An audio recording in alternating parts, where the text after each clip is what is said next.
தனுசு ராசிக்காரர்களே, ஒரு நிமிஷம் கவனிங்க. இந்த வீடியோவை தவற விட்டீங்கன்னா நீங்க எதிர்பார்க்காத ஒரு விஷயம் நடக்கலாமுங்க. நீங்க இதை சும்மா ஒரு வீடியோன்னு நினைச்சு பார்க்காதீங்க. இது உங்க வாழ்க்கைக்கு வந்திருக்கும் ஒரு அறிவிப்புங்க. சமீப காலமா உங்க மனசுல ஒரு அழுத்தம், காரணம் தெரியாம ஒரு பயம், இரவு தூங்கும்போது கூட ஏதோ சரியில்லைன்னு ஒரு ஃபீலிங். இது எல்லாம் ஏன் தெரியுமா? உங்க வாழ்க்கையில ஒரு பெரிய மாற்றம் வரப்போகுதுங்க. ஆனா அதுக்கு முன்னாடி ஒரு சின்ன எச்சரிக்கையை கடவுள் தராரு. நீங்க இதை கவனிக்காம விட்டீங்கன்னா ஒரு வாய்ப்பு கைவிடப்படலாமுங்க, அல்லது ஒரு உறவு, ஒரு பண விஷயம் உங்க கையில இருந்தே நழுவி போகலாமுங்க. ஆனா பயப்படாதீங்க, இதுக்கு ஒரு வழி இருக்குது, இன்னும் நேரம் இருக்குதுங்க. இப்போ உங்க மனசுல இருக்கிற அந்த ஒரு பெரிய கவலையை நினைச்சுக்கிட்டு கடவுள் எனக்கு துணைன்னு கமெண்ட்ல எழுதுங்க. அந்த ஒரு நம்பிக்கை உங்க பாதையை மாற வைக்கும். இன்னும் நீங்க நம்ம சேனலை சப்ஸ்கிரைப் பண்ணலன்னா இப்பவே பண்ணுங்க. ஏன்னா இந்த மாதிரி எச்சரிக்கைகள் எல்லாம் எல்லாருக்கும் கிடைக்காதுங்க. வாங்க உங்க வாழ்க்கையை மாற்றக்கூடிய அந்த ரகசியத்தை இப்பவே தெரிஞ்சுக்கலாமுங்க. 12 ராசிகள்ல மிகவும் நேர்மையான தர்ம சிந்தனை கொண்ட ராசி எதுன்னு கேட்டா அது தனுசு ராசி தாங்க. ஆனா இந்த பிறவியில நீங்க ஏன் இப்படி இருக்கிறீங்கன்னு என்றாவது யோசித்திருக்கிறீர்களா? உங்க குணங்கள், உங்கள் அறிவுத்திறன், சில நேரங்கள்ல உங்களுக்குள்ள எழும் விவரிக்க முடியாத ஞானம், இவை அனைத்தும் உங்கள் முற்பிறவியோடு தொடர்புடையவைங்க. அகத்தியர் முனிவர் அருளிய நாடி ஜோதிட சாஸ்திரங்களின்படி தனுசு ராசியில பிறந்த நீங்க முற்பிறவியில ஞானிகளா அல்லது அறிஞர்களா என்பதை இந்த வீடியோல விரிவா பார்க்க போறோம்ங்க. தனுசு ராசி என்பது காலபுருஷ தத்துவத்தின் 9வது ராசிங்க. நவகிரகங்களின் குருன்னு போற்றப்படக்கூடிய தேவர் குருவான பிரகஸ்பதியின் முழுமையான ஆதிக்கத்தை பெற்ற ஒரு உன்னதமான ராசி இதுங்க. பொதுவாகவே நெருப்பு தத்துவத்தை கொண்ட ராசிகள் வீரம் மிக்கவையா கருதப்படும். ஆனா தனுசு ராசி என்பது வெறும் ஆக்ரோஷமான நெருப்பு அல்லங்க, அது ஒரு யாக குண்டத்துல எரியும் புனிதமான நெருப்பு போன்றதுங்க. வில்லேந்திய ஒரு வீரனை அடையாளமா கொண்டிருந்தாலும் அந்த வீர நீதம் அம்பானதுல கீகமான வெற்றிகளை தாண்டி ஆன்மீக இலக்குகளையும் பேரறிவையும் நோக்கியே பாயுதுங்க. தனுசு ராசியில பிறந்தவர்களின் ஆள் மனதுல எப்போதும் ஒரு தேடல் இருந்து கொண்டே இருக்குமுங்க. இந்த தேடல் என்பது சாதாரணமான பொருள் சார்ந்த தேடல் அல்லங்க. நான் யாரு, இந்த உலகிற்கும் நமக்கும் என்ன தொடர்பு, வாழ்க்கையில உண்மையான நோக்கம் என்ன என்பதை பற்றிய ஒரு தத்துவமான தேடலாகுமுங்க. இவர்களது உண்மையான பலம் இவர்களது உடல் வலிமையோ அல்லது அதிகாரமோ அல்லங்க, இவர்களுக்குள்ள இயற்கையாகவே அமைந்திருக்கக்கூடிய அந்த பேரறிவு தாங்க. குருவின் அம்சம் கொண்டவர்கள் என்பதால பிறப்பிலேயே ஒரு முதிர்ச்சியும் எதையும் எளிதில் கிரகிக்கக்கூடிய நுண்ணறிவும் இவர்களிடம் குடிகொண்டிருக்குமுங்க. முற்பிறவியின் கர்ம வினைக்கும் தனுசு ராசிக்கும் மிக நெருங்கிய தொடர்பு இருக்குதுங்க. ஒரு ஆன்மா பல பிறவிகள்ல சேர்த்த புண்ணிய பலன்களின் விளைவாகவே குருவின் ஆதிக்கம் பெற்ற இந்த தனுசு ராசியில வந்து பிறக்கிறதுங்க. ஜோதிட ரீதியா 9ஆம் இடம் என்பது பாக்கியஸ்தானம்னு அழைக்கப்படுதுங்க. தனுசு ராசி கால புருஷனுக்கு 9ஆம் இடமாக வருவதால இவர்கள் முற்பிறவியில செய்த தான தர்மங்களும் தெய்வ வழிபாடுகளும் இவர்களுக்கு இந்த பிறவியில ஒரு கவசமா அமைதுங்க. முற்பிறவியிலிருந்து இவர்கள் சுமந்து வரும் அந்த மிகப்பெரிய சக்தி என்பது இவர்களது உள்ளுணர்வு ஆகுமுங்க. யாரையும் சாராம, எதற்கும் அஞ்சாம உண்மையை மட்டுமே பேச வேண்டும்ங்கிற துடிச்சல் இவர்களுக்கு முற்பிறவியின் கர்மாவால கிடைக்குதுங்க. தனுசு ராசியின் ஒரு செயலை செய்கிறார்கள்னா அதுல ஒரு நியாயம் இருக்க வேண்டும்னு விரும்புவாங்கங்க. முன்பிறவியில இவர்கள் ஒரு வேளை ஒரு உயர்ந்த பதவியில இருந்திருக்கலாம், அல்லது ஒரு குருகுலத்தை வழிநடத்தும் ஆசானா இருந்திருக்கலாம். அந்த பிறவியில இவர்களிடம் பாடம் கற்ற மாணவர்களின் ஆசையும் இவர்கள் செய்த அர்ப்பணிப்புகளின் நற்பலனும் இந்த பிறவியில இவர்கள் அறியாமலேயே பாதுகாக்குங்க. இவர்களது பேச்சுல ஒரு வசீகரம் இருக்கும், அதே சமயம் அந்த பேச்சுல மற்றவர்களை நல்வழிப்படுத்தும் ஒரு அதிகாரமும் இருக்குமுங்க. இதுவே தனுசு ராசிக்காரர்களுக்கு முற்பிறவியில இருந்து தொடரும் ஒரு மிகப்பெரிய சக்தி ஆகுமுங்க. எத்தனை துன்பங்கள் வந்தாலும், எந்த ஒரு இக்கட்டான சூழலும் இவர்கள் சோர்ந்து போவதில்லை. ஏனென்னா இவர்களுக்கு பின்னால முற்பிறவியின் புண்ணிய கணக்கு ஒரு மாபெரும் சக்தியாக இயங்கு கொண்டிருக்குதுங்க. இந்த பிறவியில இவர்கள் அடையும் ஒவ்வொரு வெற்றியும் இவர்களது கடின உழைப்பை தாண்டி இவர்களது முன்னோர்களின் ஆசியாலும் பூர்வ புண்ணிய பலத்தாலுமே அமையுதுங்க. தனுசு ராசியினர் இந்த பூமியில பிறந்ததன் நோக்கம் வெறும் வாழ்வதற்காக மட்டுமல்லங்க, ஒரு மிகப்பெரிய தர்மத்தை நிலைநாட்டுவதே ஆகுமுங்க.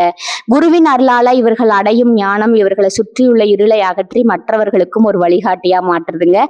வில்லிலிருந்து புறப்பட்ட அம்பு எப்படி இலக்கடையாம திரும்பும் போது, அதே போல தனுசு ராசியினர் லட்சியங்களும் நிச்சயம் ஒரு நாள் கர்ம வினையின் உதவியோடு கை கொடுங்க. இந்த ராசியின் தனித்துவமே இது மண்ணில் வாழ்ந்தாலும் விண்ணை பார்க்கும் உயர்வான சிந்தனையை கொண்டது தாங்க. தனுசு ராசியில பிறந்த ஒரு ஆன்மா தனது முற்பிறவியில ஒரு பேரறிஞராகவோ அல்லது கல்வி புலமை மிக்க ஒரு சான்றோராகவோ வாழ்ந்திருந்தா அந்த பிறவியின் வாசனையானது இந்த பிறவியிலும் அவர்களின் ஆழ்மனதுல நீக்கமர நிறைந்திருக்குமுங்க. இப்படிப்பட்டவர்கள் எதையும் எடுத்தோம் கவிழ்த்தோம் என்று உணர்ச்சி வசப்பட்டு செய்ய மாட்டார்கள். இவர்களின் ஒவ்வொரு சொல்லும் செயலும் ஆழ்ந்த தீர்க்க ரீதியான சிந்தனைக்கு உட்பட்டே இருக்குங்க. ஒரு விஷயத்தை மற்றவர்கள் வெறும் கண்ணால பார்ப்பாங்க என்றால், முற்பிறவியில அறிஞராக இருந்த தனுசு ராசிக்காரர்கள் அதை தனது அறிவு கண்ணால ஊடுருவி பார்ப்பாங்கங்க. எதற்கும் ஒரு காரணம் இருக்க வேண்டும், எதிலும் ஒரு நியாயம் இருக்க வேண்டும் என்பதுல இவர்கள் பிடிவாதமாகவே இருப்பாங்க. சிறுவயது முதலே இவர்களுக்கு புத்தகங்கள் மீதும் புதிய கலைகளை கற்றுக்கொள்வதிலும் ஒரு தணியாத தாகம் இருக்குமுங்க. மற்ற குழந்தைகள் விளையாட்டுல ஆர்வம் காட்டும்போது இவர்கள் ஏதோ ஒரு ரகசியத்தை தேடுவது போல எதையாவது படித்துக்கொண்டோ அல்லது பெரியவர்களிடம் நுணுக்கமான கேள்விகளை கேட்டுக்கொண்டோ இருப்பாங்க. முற்பிறவியில நீங்க ஒரு மாபெரும் குருகுலத்தை வழி நடத்தி ஆசானாகவோ அல்லது ஒரு மன்னரின் அவையில நீதி வலுவாம கணக்கு வழக்குகளை கவனித்த அமைச்சராகவோ இருந்திருக்க வாய்ப்பு அதிகம்ங்க. அந்த பிறவியில நீங்க போதித்த கல்வியும் நிலைநாட்டிய நீதியும் இன்று உங்கள் பேச்சுல ஒரு அதிகாரத்தையும் தெளிவையும் கொடுக்குங்க. அதனாலதான் தனுசு ராசிக்காரர்களிடம் ஒரு சிக்கலான சூழலை கொண்டு சென்றா அவர்கள் அதை மிக எளிதாக பகுப்பாய்வு செய்து அதற்கான தீர்வை சொல்லுவாங்கங்க. மற்றவர்களுக்கு ஆலோசனை வழங்குவதில் இவர்களை மிஞ்ச ஆள் கிடையாதுங்க. ஒருவருக்கு துன்பம் வரும்போது வெறும் ஆறுதல் வார்த்தைகளை சொல்லாம அந்த துன்பத்துல இருந்து எப்படி அறிவுபூர்வமா வெளிவருவது என்பதற்கான வழிகாட்டியை இவங்க வழங்குவாங்க. இது இவர்களது மூளையின் செயல்திறன் மட்டுமல்லங்க, முற்பிறவியில இவர்கள் கையாண்ட ஆயிரக்கணக்கான ஏட்டு சுவடுகளின் சாராம்சமே இந்த பிறவியில இவர்களுக்கு ஒரு உள்ளுணர்வா வெளிப்படுதுங்க. கலைகள்ல வல்லுநரா இருந்ததன் அடையாளமா இந்த பிறவியிலும் இவர்களுக்கு இசை, ஓவியம், சிற்பம் அல்லது ஏதோ ஒரு நுண்கலையில இயல்பாகவே ஈடுபாடு இருக்குமுங்க. முறையாக பயிலாவிட்டாலும் கூட ஒரு கலையின் நுணுக்கங்களை இவர்களால சற்றென்று பிடித்து கொள்ள முடியுமுங்க. எதையும் ஒரு ஒழுங்குமுறைப்படி செய்ய வேண்டும்ங்கிற எண்ணம் இவர்களிடம் மேலோங்கி இருக்குமுங்க. காலையில எழுந்தது முதல் இரவு உறங்கும் வரை இவர்களது வாழ்க்கையில ஒரு நேர்த்தி இருக்குமுங்க. முற்பிறவி நரியரா இருந்த கர்மவினை இவர்களை வீணான விவாதங்கள்ல ஈடுபட விடாது. மாறாக அறிவுபூர்வமான உரையாடல்களை இவர்கள் விரும்புவாங்க. எங்கு சென்றாலும் அங்குள்ள அறிவார்ந்த மனிதர்களை தேடி பிடித்து நட்பு கொள்வாங்க. உங்களின் இந்த புத்திசாலித்தனம் என்பது இந்த பிறவியில நீங்க மட்டும் தேடி கொண்டதல்லங்க, இது பல பிறவிகளா நீங்க சேமித்து வச்ச ஞானத்தின் தொடர்ச்சிங்க. அதனாலதான் மிகவும் இக்கட்டான ஒரு சூழல்ல எல்லாரும் கைவிடும் போது உங்கள் அறிவு மட்டும் உங்களுக்கு ஒரு மின்னல் கீற்று போல வழிகாட்டுங்க. சமூகம் இவர்களை ஒரு நடமாடும் நூலகமாகவே பார்க்கும். மற்றவர்கள் தடுமாறும் இடங்கள்ல நீங்க தடம் பதிப்பீங்க. இந்த அறிவுத்திறன் உங்களுக்கு ஆணவத்தை கொடுக்காம பணிவையும் பிறருக்கு உதவும் எண்ணத்தையும் கொடுத்தா நீங்க முற்பிறவியின் அந்த முழுமையான அறிஞரா இந்த பிறவியிலும் பரிணாமிக்கிறீங்க என்கிறது அர்த்தம்ங்க. குருவின் அருள் பெற்ற தனுசு ராசியினர் தனது அறிவை தர்மத்திற்காக பயன்படுத்தும் போது அது அவர்களுக்கு புகழையும் புண்ணியத்தையும் சேர்த்தே பெற்று தருதுங்க. தனுசு ராசியில பிறந்த ஒரு ஆன்மா தனது முற்பிறவியில ஒரு ஞானியாகவோ அல்லது தவ வலிமை மிக்க ஒரு முனிவராகவோ வாழ்ந்திருந்தால் அவர்களின் இந்த பிறவி என்பது ஒரு சாதாரண மனித வாழ்க்கையா இருக்காதுங்க. இவர்களுக்குள்ள எப்போதும் ஒரு இனம் புரியாத அமைதியும் அதே சமயம் ஒரு ஆழமான ஆன்மீக தேடலும் இருந்து கொண்டே இருக்குமுங்க. ஒரு கூட்டத்துல அமர்ந்திருந்தாலும் கூட இவர்களது மனம் ஏதோ ஒரு சூட்சுமமான விஷயத்தை பத்தி தான் சிந்தித்து கொண்டிருக்கும். உலகமே கொண்டாடும் ஆடம்பரமான விழாக்களோ அல்லது பொருள் சார்ந்த இன்பங்களோ இவர்களை பெரிதா கவர்ந்து விட முடியாதுங்க. மற்றவர்கள் பணத்தையும் புகழையும் தேடி ஓடும்போது இந்த தனுசு ராசி அன்பர்கள் மட்டும் வாழ்வின் உண்மையான அர்த்தம் என்ன என்ற கேள்வியோடு தங்களை தாங்களே தேடிக்கொண்டிருப்பாங்க. இவர்கள் பெரும்பாலும் தனிமையை விரும்புவாங்க. அந்த தனிமை என்பது வெறுமையால ஏற்படுவதல்லங்க, மாறாக அது இவர்களது ஆன்மா இறைவனோடு அல்லது இயற்கையோடு உரையாடும் ஒரு உன்னதமான தருணம்ங்க. யாரிடமும் அதிகம் பேச தோன்றாது. ஆனா மௌனமா இருக்கும்போது இவர்களுக்குள்ள 1000 ஞான தெளிவுகள் பிறக்குமுங்க. முற்பிறவியில நீங்க ஒரு அடர்ந்த காட்டுல உள்ள மலை குகையிலோ அல்லது புண்ணிய நதிக்கரையிலோ அமர்ந்து பல ஆண்டு காலம் தவம் செய்த ஒரு முனிவரா இருந்திருக்க வாய்ப்பு ரொம்பவும் அதிகமா இருந்திருக்குமுங்க. அந்த தவத்தின் வாசனையே இந்த பிறவியில உங்களை ஒரு அமைதியான சுபாவம் கொண்டவரா மாற்றி இருக்குமுங்க. சில நேரங்கள்ல உங்களுக்குள்ள ஒரு உள்ளுணர்வு தோன்றுமுங்க. அது நடக்கும்போது விஷயங்களை முன்கூட்டியே உங்களுக்கு தெரியப்படுத்துமுங்க. மற்றவர்கள் அதை தற்செயல்னு சொல்லலாம், ஆனா அது உங்களுக்கு முற்பிறவியின் ஞானக்கண் இன்னும் முழுமையா மூட விடவில்லைங்கிறதுக்கான சான்றுங்க. உங்களுக்கு கனவுகள்ல சில கோயில்களோ அல்லது பழங்கால சித்தர்களின் வாழ்விடங்களோ அடிக்கடி வரக்கூடுமுங்க. இறைப்பணியில முழுமையா திளைத்த ஒரு ஆன்மீகவாதியா நீங்க இருந்ததன் விளைவா இந்த பிறவியில உங்களால அநியாயங்களை கண்டு சகித்து கொள்ள முடியாதுங்க. ஒரு கோவிலுக்கு சென்றாலோ அல்லது ஒரு பக்தி பாடலை கேட்டாலோ உங்க கண்கள்ல அறியாமலேயே நீர் கசியுமுங்க. இது உங்களது ஆன்மா தனது பழைய தொடர்பை தேடி இயங்குவதை காட்டுதுங்க. உலகாயாத இன்பங்களான வீடு, வாசல், சொத்து ஆகியவற்றிற்கு நீங்க முக்கியத்துவம் கொடுத்தாலும் உங்க ஆழ்மனம் எப்போதும் மன அமைதியே முழுமையானதா கருதுமுங்க. எவ்வளவு பெரிய செல்வந்தரா இருந்தாலும் ஒரு கட்டத்துல எல்லாவற்றையும் விட்டுட்டு அமைதியான ஒரு இடத்திற்கு சென்று விடலாம்ங்கிற எண்ணம் உங்களுக்குள்ள வந்து போகுமுங்க. பிறருக்கு துன்பம் வரும்போது உங்கள் கைகள் தானாகவே உதவி செய்ய துடிக்குமுங்க. அந்த உதவி என்பது வெறும் பொருளுதவி அல்லங்க, உங்களது வார்த்தைகளால் அவர்களுக்கு ஒரு பெரிய மனமாற்றத்தை ஏற்படுத்துவீங்க. முற்பிறவியில நீங்க செய்த அந்த தவப்பயன் உங்களை இந்த பிறவியிலும் ஒரு வழிகாட்டியாவே இருக்குதுங்க. உங்க அருகில் இருப்பவர்கள் உங்களை ஒரு விசித்திரமான மனிதரா பார்க்கலாமுங்க, ஆனா உங்க உள்ளே இருக்கும் அந்த ஞானம் ஒரு நாள் உலகிற்கு வெளிப்படுங்க. தனுசு ராசியின் தத்துவமே மண்ணில் வாழும் போதே விண்ணில் இருக்கும் இறைவனை உணர்வது தாங்க. அந்த புனிதமான பாதையில நீங்க நடப்பதற்கு காரணம் உங்க கடந்த கால புனிதமான ஆன்மீக தொடர்புகளே ஆகுங்க.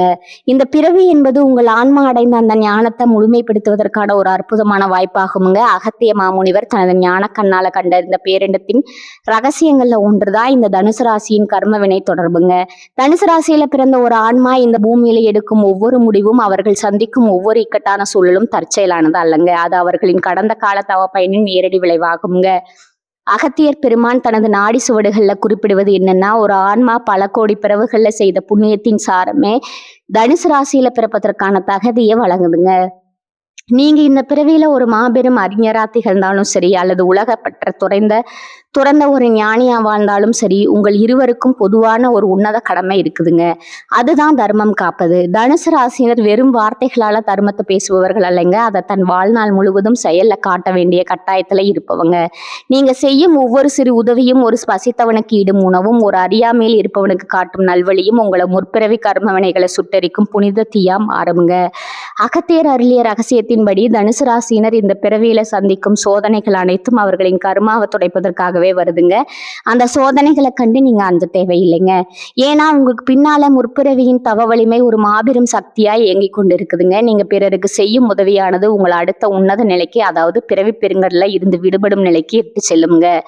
ஒரு தனுசு ராசிக்காரர் தனது கையில இருக்கும் பொருளை விட தனது சொல்லால ஒருவரது மனத்துயரை ஆற்றும் போது அங்க அகத்தியரின் ஆசி முழுமையா கிடைக்குதுங்க. நீங்க எடுக்கும் ஒவ்வொரு முடிவிலும் ஒரு தெய்வீக தன்மை இருக்க வேண்டும். பேராசைக்கோ அல்லது சுயநலத்திற்கோ இடம் கொடுக்காம பொதுநலத்தையும் நீதியிலையும் நிலைநாட்ட முற்படுத்தும் போது உங்களது கர்ம வினைகள் மறைந்து உங்கள் ஆன்மா பேரொளியாக மாறுங்க. அகத்திய முனிவர் சொல்வது போல, காலம் என்பது ஒரு சுழற்சி. நீங்க முற்பிறவியில எதை விதித்தீர்களோ அதையே இந்த பிறவியில அறுவடை செய்றீங்க. ஆனா இந்த பிறவியில நீங்க செய்யும் தர்மங்கள் உங்கள் எதிர்கால பிறவிகளை மட்டுமல்ல, உங்களது முன்னோர்களின் ஆன்மாக்களையும் சாந்தியடை செய்யும் வல்லமை கொண்டதுங்க. தனுசு ராசியின் வில்லிலிருந்து புறப்படும் அம்பு எப்படி தர்மத்தின் பாதையில செல்ல வேண்டுமோ அப்படியே உங்க வாழ்க்கையும் அமைய வேண்டும்ங்க. இதுவே அகத்தியர் முனிவர் உங்களுக்கு உணர்த்தும் வாழ்வின் ரகசியமுங்க. உங்கள் கடமையை சரியா செய்யுங்க, பலனை பத்தி கவலைப்படாதீங்க. ஏனெனில் அந்த பலனை தீர்மானிப்பது உங்கள் கடந்த கால தவமும் நீங்கள் இப்போது செய்யும் தர்மமுமே ஆகுமுங்க. பல்லாயிரம் ஆண்டுகளுக்கு முன்னால பொதிகை மலையின் அடிவாரத்துல ஒரு அடர்ந்த காடு இருந்ததுங்க. அந்த தர்மவனத்துல 2 நண்பர்கள் வாழ்ந்து வந்தனர். ஒருவன் பெயர் ஆதித்தன். அவன் ஒரு சிறந்த அறிஞன், சகல கலைகளையும் கற்றவன்க. அரசபையில அமைச்சரா பணியாற்றிய அனுபவம் கொண்டவன். எதையும் தர்க்க ரீதியா சிந்திப்பதுல அவனுக்கு நிகர் எவனும் இல்லைங்க. மற்றொருவன் பெயர் சித்தன். அவர் ஒரு மனஞானி, காட்டின் அமைதியிலும் ஓடும் நதியிலும் இறைவனை காண்பவன்க. ஒரு முறை இவர்கள் இருவரும் ஒரு பழங்காலத்து சிதலம் அடைந்த சிவன் கோயிலுக்கு சென்றனருங்க. அங்க ஒரு பழைய சுவடியில தனுசு ராசியின் ரகசியம் பற்றிய சில வரிகள் இருந்துச்சு. அதை படிச்ச ஆதித்தன் தனது அறிவாற்றலால அதை ஆராயத் தொடங்கினாங்க. சித்தனோ, இந்த பிரபஞ்சம் ஒரு கணக்கு, நாம் செய்யும் ஒவ்வொரு செயலும் ஒரு குறிப்பிட்ட விதியின்படி நடக்குது. தனுசு ராசியில பிறந்தவர்கள் ஏன் இவ்வளவு அறிவோடும் போராட்ட குணத்தோடும் இருக்கிறார்கள் தெரியுமா? அவர்கள் முற்பிறவியில தர்மத்திற்காக தங்களது அறிவை செலவிட்டாங்கன்னு தர்க்கம் பேசினாங்க. அப்போது அங்க ஒரு முதியவர் தோன்றி அவர்களிடம் ஒரு வில்லையும் ஒரு தீபத்தையும் கொடுத்தாருங்க. ஆதித்தனோ, இந்த வில்லை வைத்து உன்னால் இலக்கு அடைக்க முடியும், ஆனா அந்த இலக்கின் பயன் என்ன சித்தனே? இந்த தீபத்தை வைத்து இருள போக்க முடியும், ஆனா அந்த வெளிச்சம் எங்க சொல்ல வேண்டும்னு கேட்டாருங்க. அவர்கள் இருவரும் குழம்பினர். அந்த முதியவர் வேறு யாரும் இல்லைங்க, அகத்திய மாமுனிவர் தாங்க. அவர் புன்னகைத்து சொன்னார், தனுசு ராசியின் ரகசியமே இதுதான். ஆதித்தன் போன்ற அறிஞர்கள் முற்பிறவியில நீதியையும் சட்டத்தையும் நிலைநாட்டியவர்கள். அதனாலதான் இந்த பிறவியில அவர்களுக்கு தெளிவான அறிவும் நிர்வாகத்திறனும் இருக்குது. ஆனா சித்தன் போன்ற ஞானிகள் முற்பிறவியில தவம் செய்து இறைவனை உணர்ந்தவர்கள். அதனால்தான் அவர்களுக்கு இந்த பிறவியில உலகத்தின் மீதான பற்று குறைந்து மன அமைதியை தேடும் குணம் இருக்கிறது. அப்படியானால் நாங்கள் இருவரும் இப்போது என்ன செய்ய வேண்டும் என்று இருவரும் கேட்டனர். அகத்தினர் சொன்னார், வில்லேந்திய வீரன் போல அறிஞர்கள் நீதியை காக்க வேண்டும், கையில் தீபம் ஏந்திய ஞானி போல மற்றவர்களுக்கு நல்வழி காட்ட வேண்டும். தனுசு ராசியில பிறந்தவர்கள் வெறும் மனிதர்கள் அல்ல, அவர்கள் கடந்த கால தவத்தின் மிச்சங்கள். நீங்கள் செய்யும் ஒவ்வொரு தர்மமும் உங்கள் கர்ம வினையை எரிக்கும். இந்த பிறவியில நீங்க சந்திக்கும் வழிகள் அனைத்தும் உங்கள் ஆன்மாவை தூய்மைப்படுத்தவே வருது. அறிஞனாக இருந்தாலும் ஞானியாக இருந்தாலும் உங்கள் லட்சியம் ஒன்றாகவே இருக்கட்டும், அதுதான் பிறருக்கு உதவுதல். திடீரென்று அகத்தியர் மறைந்தார். ஆதித்தனும் சித்தனும் ஒருவரை ஒருவர் பார்த்து கொண்டனர். அவர்களுக்கு புரிந்தது, ஒருவன் அறிவால் உலகை மாற்ற பிறந்தவன், மற்றொருவன் ஞானத்தால் உலகிற்கு ஒளியூற்ற பிறந்தவன். இருவருமே தனுசு ராசியின் இரு கண்கள். அந்த நாள் முதல் அவர்கள் இருவரும் தங்களது முற்பிறவி பயனை உணர்ந்து தர்மத்தை நிலைநாட்டத் தொடங்கினர். அவர்கள் எங்கு சென்றாலும் அந்த வெல்லும் வேலும் தீபமும் அவர்களுக்கு துணையாக இருந்தது. இதுவே தனுசு ராசியின் ரகசியமான கதை. நேயர்களே, உங்கள் வாழ்க்கையில நடக்கும் பல விஷயங்களுக்கு இப்போது விடை கிடைத்திருக்கும் என்று நம்புகிறேன். நீங்க ஒரு அறிஞரா அல்லது ஞானியா, உங்க மனதிற்குள்ள எது அதிகம் தோன்றுகிறது அதை மறக்காம கமெண்ட் பாக்ஸ்ல சொல்லுங்க. தனுசு ராசிக்காரர்களே, இந்த வீடியோவை இவ்வளவு நேரம் முழுசா பார்த்ததுக்கு ஒரு அர்த்தம் இருக்குது. நீங்க வாழ்க்கையை சும்மா வாழ்ந்துட்டு போறவங்க இல்ல, ஒரு இலக்கை கொண்டு வாழ்க்கையை வாழ்றவங்க. சில நேரம் வாழ்க்கை உங்களை சோதிச்சிருக்கலாம். சில விஷயங்கள் நம்ம கையில இருந்தும் நழுவி போயிருக்கலாம். அதனால நீங்க மனசு உடைஞ்சு போன நேரங்களும் இருக்கும். ஆனா ஒரு விஷயத்த மறந்துடாதீங்க. அந்த ஒவ்வொரு அனுபவமும் உங்களை உருவாக்கி இருக்குது. இன்னைக்கு நீங்க எவ்வளவு ஸ்ட்ராங்கா இருக்கீங்கன்னா அது அந்த கஷ்டங்களாலதான். இப்ப நீங்க நிக்கிற இந்த நிலை ஒரு முடிவு இல்ல, அது ஒரு பவர்ஃபுல்லான ஸ்டார்டிங் பாயிண்ட். ஜோதிடம் என்ன சொல்லுது தெரியுமா? உங்க வாழ்க்கை மெதுவா ஒரு நல்ல பாதைக்கு திரும்புதுங்க. நீங்க எதிர்பார்த்த அந்த மாற்றம் அதிக தூரத்துல இல்லைங்க. ஆனா அந்த மாற்றத்தை அனுபவிக்கணும்னா ஒரு விஷயம் மட்டும் தேவை. அதுதான் உங்க நம்பிக்கை. நீங்க உங்களை நம்பணும், உங்க முடிவுகளை நம்பணும், உங்க பாதையை நம்பணும். ஏன்னா நீங்க நம்புற அளவுக்கு தான் வாழ்க்கை உங்களுக்கு திரும்ப கொடுக்கும். இப்ப இருந்து என்ன ஆகுமோன்னு பயப்படுறதை விட்டுட்டு என்னால முடியும்னு நம்ப ஆரம்பிங்க. அந்த ஒரு மாற்றம் உங்க வாழ்க்கையை முழுக்க மாற்றம். நீங்க தோல்வியை பார்த்தவங்க இல்ல, நீங்க கத்துக்கிட்டவங்க. நீங்க தள்ளப்பட்டவங்க இல்ல, நீங்க மேலே ஏறுற வழியில இருக்கிறவங்க. இப்போ ஒரு நிமிஷம் கண்களை மூடுங்க. உங்க வாழ்க்கை எப்படி இருக்கணும்னு நீங்க நினைச்சீங்களோ அந்த காட்சியை மனசுல நினைச்சு பாருங்க. அது சாத்தியம் இல்லைன்னு யாரும் சொல்ல முடியாதுங்க. ஏன்னா அந்த சக்தி உங்களுக்குள்ள இருக்கு. ஜோதிடம் உங்களுக்கு வழிகாட்டுது. ஆனா அந்த வழியில நடக்கிற சக்தி, தைரியம், முடிவு அது முழுக்க முழுக்க உங்க கையில தான் இருக்குதுங்க. இப்ப இருந்து ஒரு முடிவு எடுத்துருங்க. என்ன நடந்தாலும் நான் முன்னேறி போவேன். என்ன தடைகள் வந்தாலும் நான் நிக்க மாட்டேன். என் வாழ்க்கையை நான் மாற்றுவேன். இந்த முடிவை எடுத்த நீங்க அந்த நிமிஷத்துல இருந்து உங்க வாழ்க்கை மாற ஆரம்பிச்சிருக்கும். நம்பிக்கையோட இருங்க. பாசிட்டிவா நினைச்சுக்கோங்க. நீங்க டிசர்வ் பண்ற அந்த சந்தோஷம், வெற்றி, அமைதி அது உங்களை கண்டிப்பா தேடி வருங்க. தனுசு ராசிக்காரர்களே, நீங்க சாதிக்க பிறந்தவர்கள், நீங்க ஜெயிக்க பிறந்தவர்கள். நல்லதே நடக்குமுங்க, நிச்சயமா நடக்குமுங்க. வாழ்க வளமுடன். நன்றி, வணக்கம்.